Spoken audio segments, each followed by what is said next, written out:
காதல் அப்படின்னு வந்தா கூட ஒரு அம்மா மாதிரி அந்த கேர் பண்ணி என்னை அவ்வளோ அழகா பாத்துக்கிறான். இந்த பொண்ணு எனக்கு சாப்பாடு கொடுத்து எனக்கு உடம்பு சொல்லலாம் கூட அவள் அழகா கேர் பண்ணிடல. நானும் வாங்கிக்கிறேன், நீ போட்டுக்கு ட்ரெஸ்லாம் செம்மையா இருக்கு அப்படின்ற அளவுக்கு ஒவ்வொன்றும் பார்த்து பார்த்து அழகா ஆர்னமெண்ட்ஸ்ல இருந்து எல்லாமே பண்ணுவாங்க. சுக்கிரன், அதாவது ரிஷபத்துல பிறந்த ஒருத்தவங்க எல்லாம் கல்யாணம் பண்ணிக்கிறவங்க கொடுத்து வச்சவங்க. ஃபோக்கஸ் ஆன்மீகம் நேயர்களுக்கு வணக்கம். நான் கலைப்பிரியா பழனி. இன்னைக்கு நம்ம கூட யார் இருக்காங்க அப்படின்னா காதல் ஜோதிடர் ஈஸ்வரி மேம் தான் இருக்காங்க. வணக்கம் மேம். வணக்கம்ப்பா, எப்படி இருக்கீங்க? நல்லா இருக்கேன்டா, நீங்க எப்படி இருக்கீங்க? நல்லா இருக்கேன் மேம். பொதுவாகவே ஒவ்வொரு மனுஷனோட வாழ்க்கையிலையும் எவ்வளோ விஷயங்கள் நடந்தா கூட எல்லாரும் எதிர்பார்த்து காத்துக்கிட்டு இருக்க ஒரு விஷயம் அப்படின்னா காதல் தான். அந்த காதலை தாண்டி வேற ஏதாவது யோசிங்கப்பா அப்படின்னு நம்ம சொன்னா கூட இல்ல காதல் வாழ்க்கை நல்லா இருந்தாலே என் வாழ்க்கை நல்லா இருக்குன்ற நம்பிக்கை எனக்கு இருக்கு அப்படிங்கிற ஒரு பாயிண்ட்ல எல்லாருமே நிற்பாங்க. ஸோ எனக்கு என்ன கேட்டு தெரிஞ்சுக்கணும் அப்படின்னா, இந்த காதல் அப்படிங்கிற ஒரு விஷயத்த எல்லாருமே இவ்வளோ பெருசா இவ்வளோ கொண்டாட்டமா கொண்டாடுறதுக்கான காரணம் என்னவா இருக்கு மேம்? நிச்சயமாப்பா, இருக்கிறதுலே வந்து பாத்தீங்க அப்படின்னா உணர்வுபூர்வமான ஒரு விஷயமா பார்க்கக்கூடியது காதல். இந்த கண்டிப்பா. காதல் அப்படிங்கிறது எங்க எல்லா இடத்துலயும் பொதுவான ஒரு விஷயமா எடுத்துக்கோங்களேன். வெறும் ஒரு ஆண் பெண் மேல இருக்கக்கூடிய காதலை தாண்டி ஒரு அம்மா ஒரு குழந்தை மேல வச்சிருக்கக்கூடிய காதல், ஒரு அப்பா ஒரு பொண்ணு மேல வச்சிருக்கக்கூடிய காதல், இது எல்லாமே வந்து இந்த அன்பு சார்ந்த விஷயங்கள் தான். கண்டிப்பா. அதிகபட்சம் நீங்க என்ன வேணா சம்பாதிக்கலாம், எப்படி வேணா வாழ்க்கையை வாழ்ந்துடலாம். எனக்கு வாழ்க்கையில கஷ்டம்னு எதை சொல்லுவோம்? எனக்கு பணம் சம்பாதிக்க முடியல, கஷ்டப்படுறேன், எனக்கு அது எதிர்பார்க்குற கோர்ஸ் கிடைக்கல, அன்னைக்கு டேல கஷ்டம்.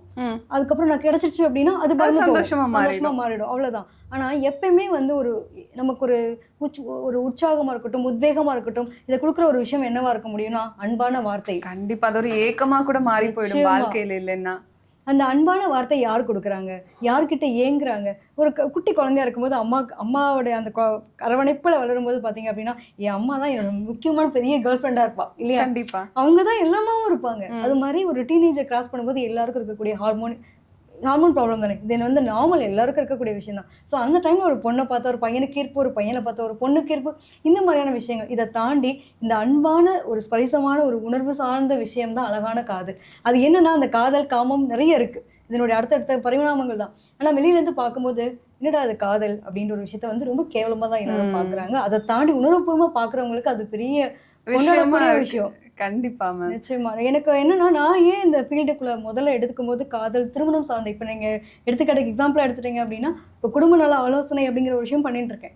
நிறைய இடங்கள்ல அது ஒரு பெரிய இஷ்யூவா இருக்கு. நிறைய பேருக்கு காதல், அது எனக்கு அது ஒரு விஷயத்துல விழுந்துட்டேன், என்னால மீண்டு வர முடியல, அதுல நான் ரொம்ப மோசமா போயிட்டு இருக்கேன், எனக்கு என்னதான் என்னோட பிரச்சனை என்ன, இப்ப ஜாதக ரீதியாவும் என்ன பிரச்சனை, மனநல ரீதியாவும் என்ன பிரச்சனை அப்படிங்கறத அழகா பார்க்க முடியுது.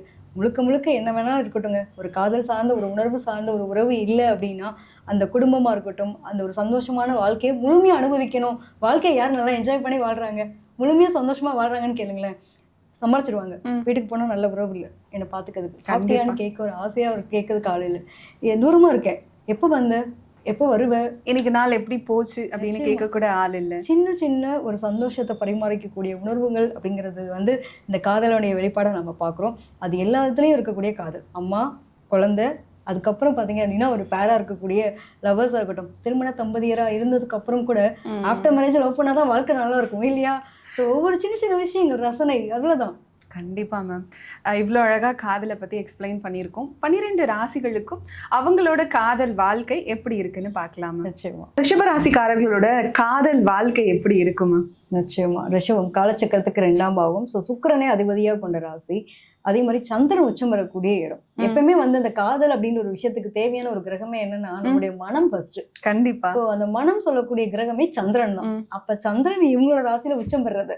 இன்னொன்னு எதிர்பாலின ஈர்ப்பு அப்படிங்கிறது. பொதுவா வந்து ஒரு ஆண் ஒரு பெண் அப்படின்னு எடுத்துட்டோம்னாக்கா, ஒரு ஆணுக்கு பெண் மீது வரக்கூடிய காதல் அப்படின்னு இருக்கு இல்லையா?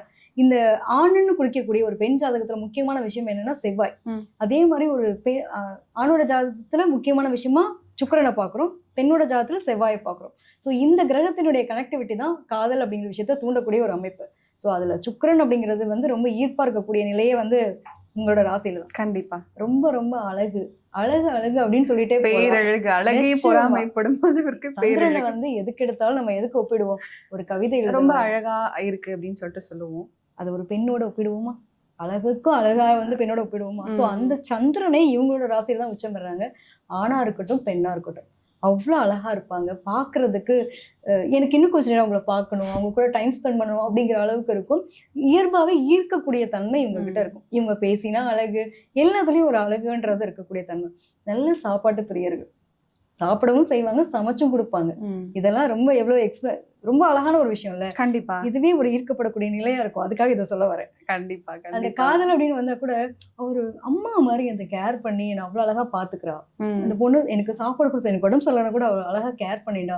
அவளோட பேம்பரிங் கேரிங்ன்ற விஷயமே எனக்கு ரொம்ப பிடிச்சது. எல்லாமே இருக்கு. அழகாவும் இருக்காங்க, நல்லாவும் சமைக்கிறாங்க, அன்பாவும் பாத்துக்கிறாங்க. இதுக்கு மேல என்ன வேணும்? நிச்சயமா அறிவாவும் இருப்பாங்க. எப்படின்னா அழகா வந்து அவங்களோட வாழ்க்கையை அடுத்த கட்டமா நகர்த்துறதுக்கு பொருளாதாரம் சம்பந்தப்பட்ட விஷயத்துல எல்லாம் அழகா வந்து அடுத்து நம்ம லைஃப்க்கு என்ன வேணும் அப்படிங்கிற அளவுக்கு ஒரு கொண்டு போகக்கூடிய தன்மை எல்லாம் பாத்தீங்க அப்படின்னா இவங்களுக்கு இருக்கும். கண்டிப்பா. பொதுவா இவங்களுடைய அந்த காதல் வாழ்க்கை அப்படின்றது முழுக்க முழுக்க அன்பு சார்ந்த விஷயம் தான். இவங்க எதிர்பார்க்கறது என்னன்னா சின்ன சின்ன விஷயம்னா கூட அது அழகா வந்து பிரம்மாண்டமா பண்ணுவாங்க.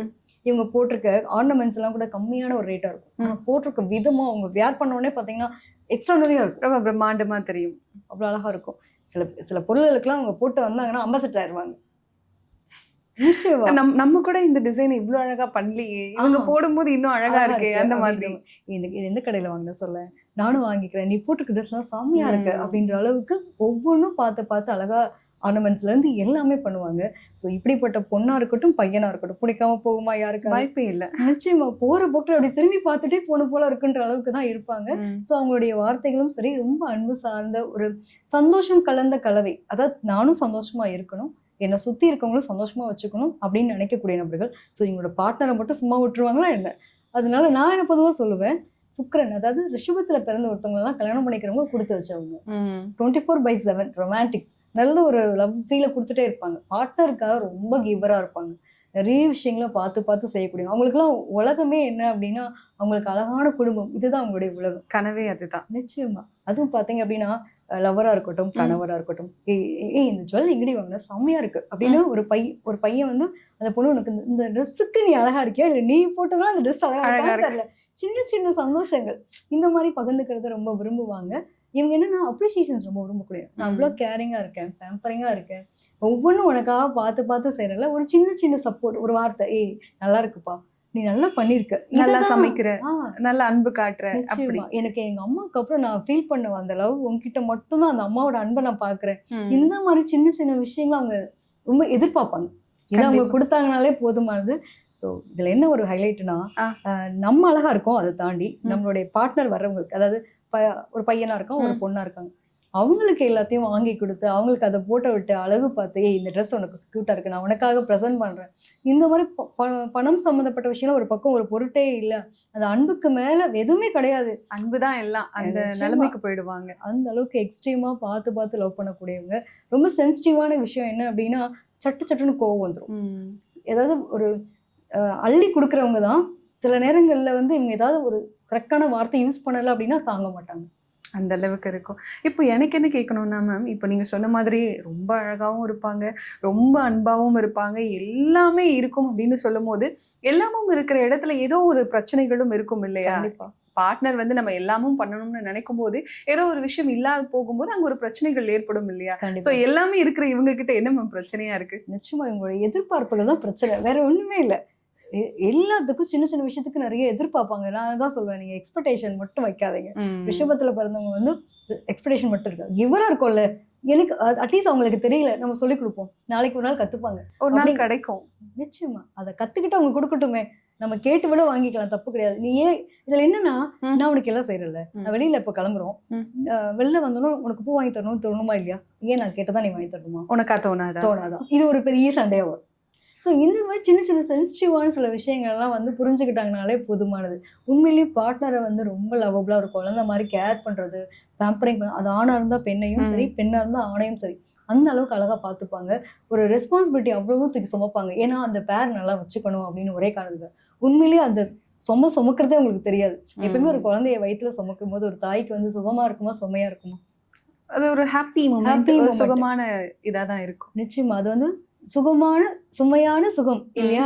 அது ரெண்டு விதமாவும் எடுத்துக்கலாம். ஆனா அந்த குழந்தையோட முகத்தை பார்க்கும்போது நம்ம வலி வேதனை எல்லாம் பறந்து போற மாதிரிதான். சோ இவங்களுடைய காதலுமே சரிங்க, ரொம்ப ரொம்ப அழகா ஒரு வீடுன்னு இருந்தா இப்படிதான் இருக்கணும், அவங்க வீட்டையும் சந்தோஷமா எப்பயுமே வந்து ஒரு டெக்கரேஷனோட வீட்டுக்குள்ள வரும்போதே நமக்கு ஒரு வைப் இருக்கும்ல, அந்த மாதிரி ரொம்ப ப்ளசன்டபுளா இருப்பாங்க. என்ன எதிர்பார்ப்பாங்கன்னா, ஒரு பூ வாங்கி கொடுக்கணும், ஒரு பெர்ஃப்யூம் வாங்கி கொடுக்கணும், சின்ன சின்ன விஷயங்கள். இது ஆணா இருக்கட்டும், பெண்ணா இருக்கட்டும். இந்த மாதிரி இப்போ பெண் இருக்கான்னு வச்சுக்கோங்களேன், இந்த பொண்ணுக்கு வந்து பூ இந்த மாதிரி விஷயங்களோ, பெர்ஃப்யூம்ஸோ இந்த மாதிரி சின்ன சின்ன விஷயங்கள். அதுவும் பார்த்தீங்கன்னா, அவங்களுடைய அழகு சார்ந்த விஷயத்துக்கு ரொம்ப பிடிக்கும். அதை ஆதரிக்கணும்னு நினைப்பாங்க. இதே வந்து பையனா இருக்கான் அப்படின்னா, மோஸ்ட் ஆஃப் அந்த அவன் பையன் போட்டிருக்க செயினா இருக்கட்டும், ஒரு வாட்ச் கட்டுறது கூட சரி, இதெல்லாம் ரொம்ப நேர்த்தியா இருக்கும். ஸோ இந்த விஷயத்தெல்லாம் அந்த பொண்ணு ரசிக்கணுன்றதுக்காகவே பண்ணுவாங்க. கண்டிப்பா. இவ்வளவு மேக்கப் பண்ணிட்டு இருக்கேன், கண்டிப்பா மாட்டேன். கொஞ்சம் அது பார்க்க கூடாதா, என்னன்னு சொல்லக்கூடாதா, இதெல்லாம் அவங்களோட எக்ஸ்பெக்டேஷனா இருக்கும். கண்டிப்பா. எனக்கு ரிஷபராசிக்காரர்களுக்கு ஒரு அட்வைஸ் கொடுக்கணும்னா, அது அவங்களுக்கே கொடுக்க வேண்டாம். அவங்களோட பார்ட்னருக்கு கேட்கணும்னு தோணுச்சு. ஏன்னா இவங்க தான் எல்லா விஷயத்துலயும் பெர்ஃபெக்ட்டா இருக்காங்களே. இவங்களுக்கு என்ன நம்ம கொடுத்துற முடியும் அப்படின்னு சொல்லிட்டு.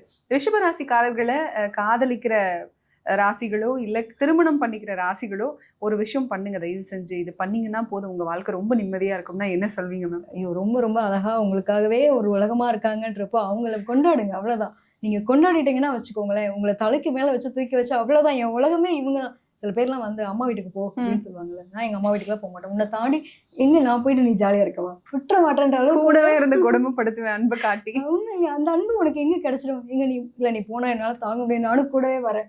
அந்த அளவுக்கு பேம்பரிங், கேரிங், ஒரு அட்டாச்மெண்ட் இருக்குதுல்ல, இவங்கெல்லாம் அப்படிதான் இருப்பாங்க. கண்டிப்பா மேம். அதனால உங்களுடைய பார்ட்னரை ரொம்ப ஹாப்பியா வச்சுக்கோங்க. சந்தோஷம் எப்பயுமே வந்து எப்பயுமே மாறக்கூடாத ஒரு விஷயம். அதனால அந்த சந்தோஷத்தை கொடுக்குறவங்க மிஸ் பண்ணிடாதீங்கன்றதான் நான் சொல்லுவேன். கண்டிப்பா மேம். ஒவ்வொரு ராசிகளுக்கும் அவங்களோட காதல் வாழ்க்கை எப்படி இருக்கும், நிறைய நெகட்டிவ் இருக்கு. பட் அதெல்லாம் பிளஸ்ஸா மாத்திக்கிட்டோம்னா வாழ்க்கை ரொம்ப அழகா, எதிர்பார்க்க முடியாத அளவுக்கு அழகா இருக்கும் அப்படின்னு ரொம்ப தெளிவா சொல்லியிருக்கீங்க. ரொம்ப நன்றி மேம். நன்றி.